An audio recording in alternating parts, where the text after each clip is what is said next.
Keeping my sister's secret is eating me alive, and now she's turning the whole family against me. Throw away because I don't want this tied to my main account, but I need to let it out somewhere because this is breaking me.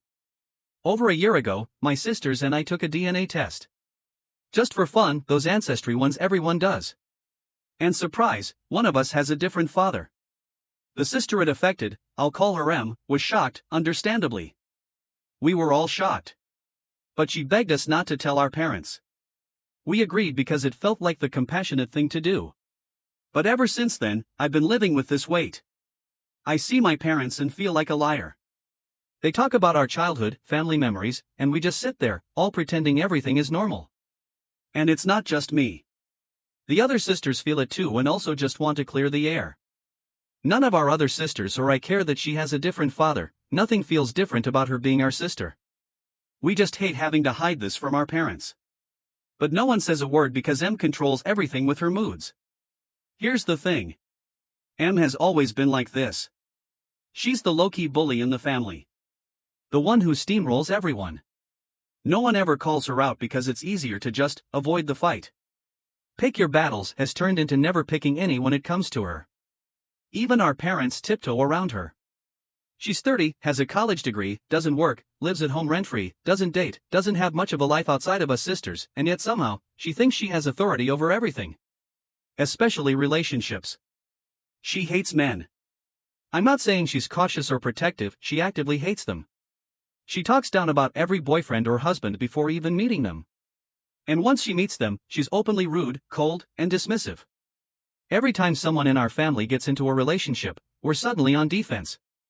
We're constantly forced to either stand up for our partners or try to explain their every move to her. Like being in a relationship is a problem she has to approve. It's exhausting.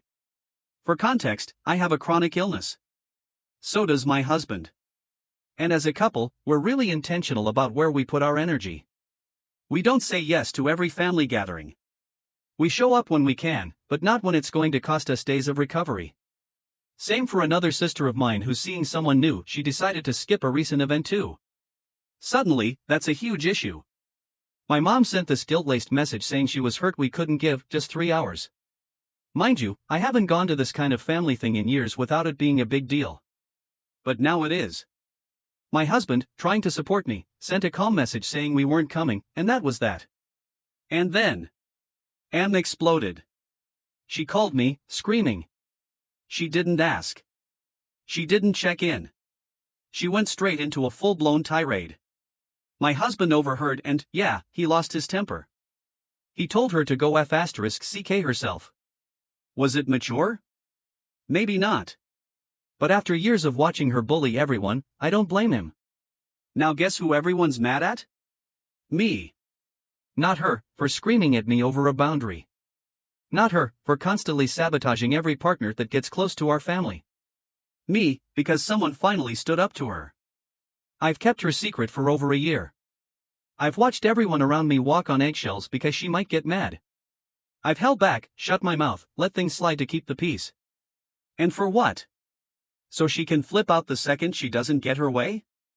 Don't get me wrong, all of us sisters defend our partners, but it doesn't change anything.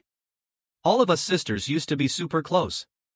But now everything feels cracked and fragile. We're tired of carrying this secret. We're tired of pretending her opinion is the only one that matters. We're tired of managing her reactions like we're all responsible for her emotional regulation. I don't even know what I'm asking for. I guess just, does anyone else have a sibling like this? Someone who controls everything but somehow stays the victim? I'm sick of feeling like the villain for finally pushing back. Edit, firstly, both our parents knew we were taking the DNA test. No one looked worried or upset in any way. A joke was even made about finding out the family secrets. So either they both know, both don't know, or my mom is sick of hiding and wanted it to come out. Everyone quick to call out not being angry with mom, we do not know the circumstances of my sister's conception. My mother could have been a victim or sexual assault or even having an oopsie during a partner swap with swingers, who knows? We would love to know, but until the secret either comes out or we are able to talk to her about it, we have no clue what could have happened. Hard to call judgment at this time. We aren't looking for revenge by telling the secret. It's the point that we are all very uncomfortable with keeping this secret for so long, but out of respect for her we have kept it. She doesn't have any respect for us in return. It's the point that we respect her and she walks all over us. Brother's new wife banned him from playing games with us, found out last night and having a hard time being happy for him today. I, 22F, am currently out of town for my older brother's, 28M, wedding, which is happening today. He's marrying a woman he's been dating for about 10 months, and they only decided to get married last month. It all happened really fast. Since he lives across the country, the only way we really hang out is by playing video games together. It's something we've done for as long as I can remember, me, him, and our younger brother, 19M. It's not like we play constantly or all night, just a couple hours here and there, nothing crazy. It's always been our way of staying connected. His now wife has made it really clear that she hates video games. From early on, she told him she didn't like him playing, and eventually told him she didn't want him playing with us at all. He tried to compromise, and for a little while, she allowed some limited gaming. But last night, the night before his wedding, he told me that she's officially put her foot down, no more games. At all. She told him they're a waste of time and he should be using that time to do more for himself. I didn't know what to say. He already knows how we feel, our younger brother and I. But it's clear that this is her boundary, and because it's his fiancée, now wife, there's not really space for us to say anything without it seeming like we're being unsupportive. And I want to be supportive. I want to be happy for him today. But what really gets me is how much he's given up for her already. It's like he's constantly adjusting, compromising, bending to fit into her life, and she refuses to give him anything back. She won't even let him have this a couple hours here and there with his siblings doing something we've always done. I'm sad that it feels like we're losing our brother to someone who doesn't seem to value the connection we have. And sad that it feels like there's no room for us anymore unless we change or just quietly back away. I don't want to make this day about me. I really don't. I want to be happy for him. But it hurts more than I thought it would, especially since he only told us last night. I don't know. Update with info, didn't expect so many comments to cover it now, I haven't gotten to speak with him yet. I intend on calling him soon. They have gotten married as of this afternoon. People are saying I may be leaving out some info, and I will say I found this out last night and needed to get it out, so I may have left some context aside. He is not hooked on games. He is very responsible with time spent on the computer and only played with us 1 to 2 times a week, a couple hours at a time. Usually Tuesday/Wed, and he made sure to call us once she was in bed as she goes to bed far earlier. Outside of that, he played with his friends every so often, but this would also affect how much time we had. I said he's changing a lot for her and she's not giving anything in return. I mean, he has changed jobs, changed his wardrobe, stopped learning a language he loves, etc. And the 2 things he asks she won't give, one is some gaming time with us. I saw someone mention that our opinion shouldn't matter in this. If this was a decision they mutually made, he'll support. It may hurt, but I will get over it if he feels that's what's best for his relationship. But being that it's something she's forcing it that originally allowed on limited terms makes no sense to me. At that he limits the time and we, our younger brother and I, make sure we never interfere with their plans. I'm struggling with how to bring this up to him without adding to the stress and frustration he's already feeling. I'm not trying to make things harder, I just hope we can find some kind of compromise that works for everyone. If it ends up being a it is what it is situation, then so be it. But if there's a way to meet in the middle, I'd really love that. After all, she's my sale now. If you're adopting to fill a void, please don't adopt. This isn't one of those posts where I tell you my adoptive parents meant well, because they didn't. My adoptive mom and dad adopted after infertility. Not because they'd processed that grief or were ready to take on the reality of parenting traumatized children, but because they were chasing some idealized fantasy of what adoption could be. For my mom, it was tied up in religion and romanticism. She was obsessed with Anne of Green Gables. She wanted to adopt her very own quirky little orphan who would be grateful and compliant and melt into the family like some kind of redemption arc. She didn't get that. She got me. From day one, I wasn't enough. I didn't fit her fantasy. She started writing public blogs about how hard adoption was. Compared parenting me to a game of snakes and ladders, like every difficult moment meant sliding back to square one. She said adopting was like being a long-term foster carer without the money, the respite, or the support. That's how she saw it. She wrote about how she was never maternal, didn't even want babies, and how adoption didn't turn out the way she hoped. She adopted older children to skip the baby stage as she thought it would be easier or less full-on. But the reality was the opposite, and she clearly wasn't ready for it. They called their parenting authoritarian, but the truth is, it was controlling and emotionally cold. They didn't try to understand trauma, they wanted obedience. They didn't want to connect, they wanted quiet. And when I couldn't deliver that, I got blamed for the whole household's problems. I was treated like the reason things were hard, like my trauma was the issue, not their total lack of preparation or empathy. Then I got sent to foster care. She blogged about that too. Wrote about whether or not they should take me back, saying I might undo the progress my brother had made while I was gone. Like I was some kind of contagion. She was literally weighing up whether to bring me home based on whether I'd mess things up. And her husband's solicitor apparently told them that if they tried to bring me back and it didn't work out, social services might remove both of us. So what did they do? They left me there. Sacrificed one child to keep the other. And now here I am, years later, reading the words of someone who adopted me while grieving infertility, hoping to recreate a happy childhood, thinking a couple of kids could complete some broken dream. It didn't work. Because adoption doesn't always fix that. If you're adopting to fill a void, don't adopt. We're not a cure for infertility. We're not a second chance at your ideal family. We're not your emotional band-aid. We're not here to heal your grief. And we're definitely not your fucking Inn of Green Gables.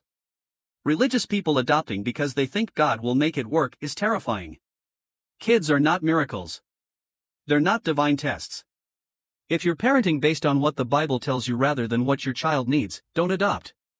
If your plan is to pray your kid better instead of getting them trauma-informed support, don't adopt. If you think obedience is more important than understanding, don't adopt. I've met a lot of other adoptees my age and way too many of them were adopted into strict, religious households. These are the kids who now have personality disorders, who struggle with addiction, who are suicidal or completely estranged. It's not always just about being adopted, because yes, adoption itself is traumatic even in the best situations with good adoptive parents. But when you add religious guilt, emotional neglect, and parents who are unequipped and living in a fantasy, it becomes fucking toxic. I'm not saying every religious adoptive parent is like this, but in my experience, the worst stories always start with they were very religious and end with it was all part of God's plan. You can grieve the loss of having biological children. That pain is real. And that grief doesn't magically go away when you adopt. In fact, if you haven't faced it, if you're just trying to escape it, it will bleed all over your parenting. And kids like me end up the collateral damage. We are not your fantasy.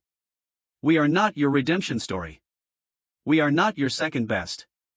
We are not your cure. Adoption, if it happens, should be out of love. Real, selfless, informed love. If you want to be a parent, then yes, of course go for it.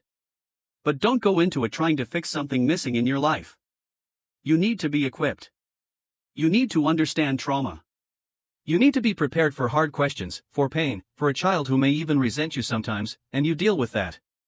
You don't go online and bitch about it in public blogs or make yourself out to be the victim or even blaming your adoptive children as to why it's all gone wrong, if you haven't put the work in. That's not parenting. That's emotional irresponsibility. And it's disgusting. I overheard my boyfriend mocking my autism. Now I'm ending things. First time posting, using a throwaway account for privacy.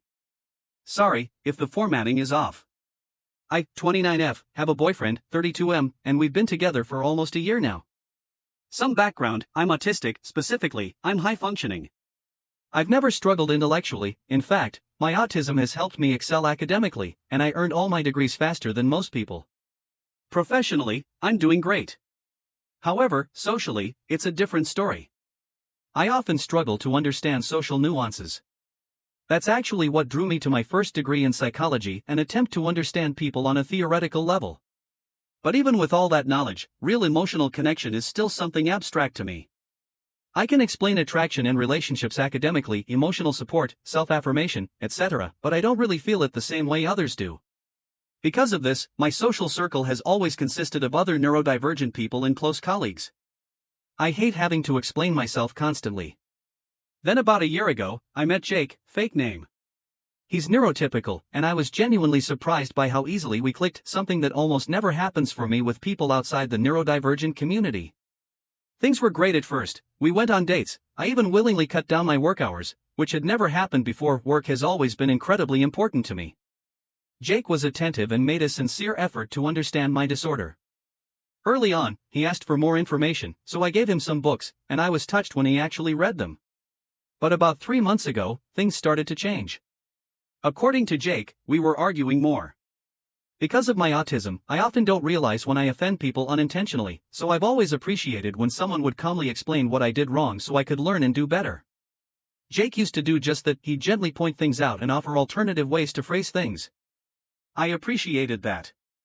Whenever I accidentally hurt him, I would apologize and usually give a small gift, like how people give flowers after a fight. I thought it was a normal thing couples did to make amends.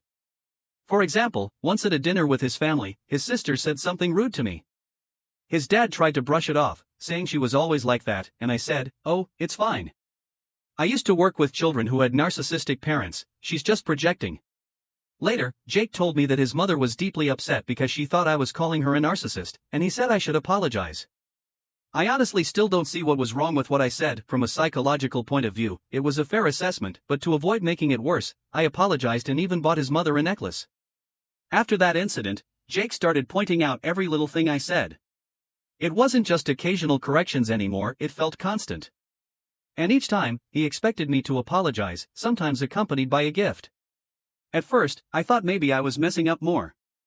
Maybe I was missing some big social cues again. Then, about a week ago, Jake had some friends over at my place. After a while, my social battery drained, so I excused myself and went to my room to read and recharge. Later, I realized I'd left my phone charger in the living room. When I went to get it, I overheard Jake telling his friends a story about me. He was laughing and saying, "One little word about being hurt, and she'll buy me anything I want." It's hard to explain what I felt at that moment, but hearing that really hurt.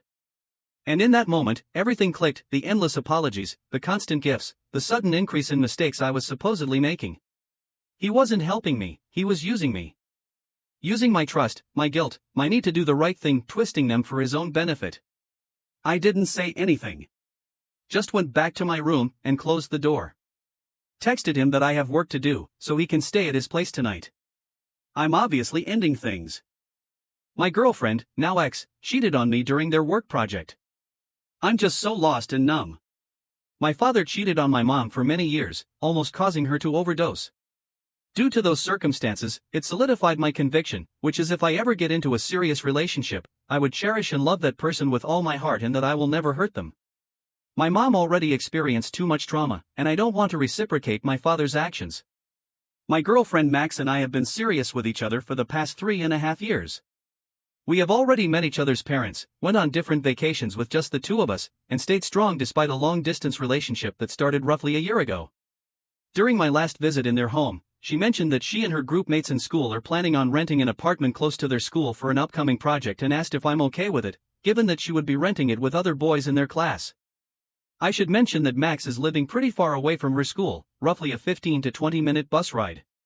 So I understood that renting a space close to their school would mean that they would have an easier access to consultation hours and school equipments, which would greatly benefit them in their project. Furthermore, I know that it's not just her and the boys in her group, as there are more girls in their group than boys. So, after thinking about it further, I agreed with her, especially since I know that it's just for their project and nothing more. Plus, I don't want to control her decisions. She's an adult and she can make decisions for herself. 6 days through their project and the date was slowly approaching our anniversary, so I decided to go and surprise her with takeouts from her favorite restaurant as well as some beautiful tulips and chocolates. I noticed that she hasn't been updating me for a while, which I understood since whenever she's busy, she usually leave her phone to charge and just update me when she finishes her work. When I got to their apartment, I found it pretty suspicious that the main door is unlocked, but that no one is on the main room, both even her friends that I personally know. Still, I just decided to tiptoe just to be safe. Just then I heard a woman laughing at one of the rooms beside the dining room, which I assumed was one of the bedrooms since the kitchen and the dining room were connected to the living room, leaving the room with doors in them as the bathroom and bedroom. I found it quite weird that majority of them would be in a single bedroom all at once when their apartment was already wide enough for all of them. Then I heard a woman laughing again, which I assumed is Max because her laugh is unlike some ordinary laugh. Sensing an opportunity, I opened the door to surprise her, and what I saw broke my heart. I started to tear up, but I kept my composure, not wanting to my anger control my actions. Inside was Max holding another man's penis, in a position where you would typically give someone an oral, and the guy that I know is one of her group mates, naked and holding my girlfriend's head. My body just went frozen as their expression changed from smiling at each other to pure shock as they see me in front of the door. I just eventually dropped all of the food and flour on the floor, smirked a little, and walked out of the apartment. Max knows that cheating was a deal breaker for me, and here she was, not assuming that I will come over and sucking off another guy. I just kept walking as Max screamed, cried, and hugged my feet, begging for me to hear her out and telling me that she was sorry over and over. I just kept my composure, not acknowledging anything that she was doing, and waited until a bus finally stopped in front of the road. Thankfully, the bus is not full, and I took advantage of the back part of it being empty and cried while clutching my phone. Even though it was just minutes that had passed, Max was already blowing up my inbox. I deleted our conversations, our photos, and basically everything that reminded me of her. When I got home, I threw all of the things that reminded me of her and just collapsed on my bed. I didn't go to school for 3 days, but eventually decided to push myself, although I'm not sure how my performance will go considering that my head has just been in a constant buzz. It's already been a week after what happened, but I still feel the pain I felt from that moment. We love each other so much, she was so reassuring and caring for my feelings. I never expected that she would do something like this. I'm still crying from it all, and I feel a little bit guilty from how I acted during the time I was walking out of the house. I don't know what to do anymore. My friends and family already know about it and has been very supportive, but I seriously don't know what to do anymore. I just want the pain to go away.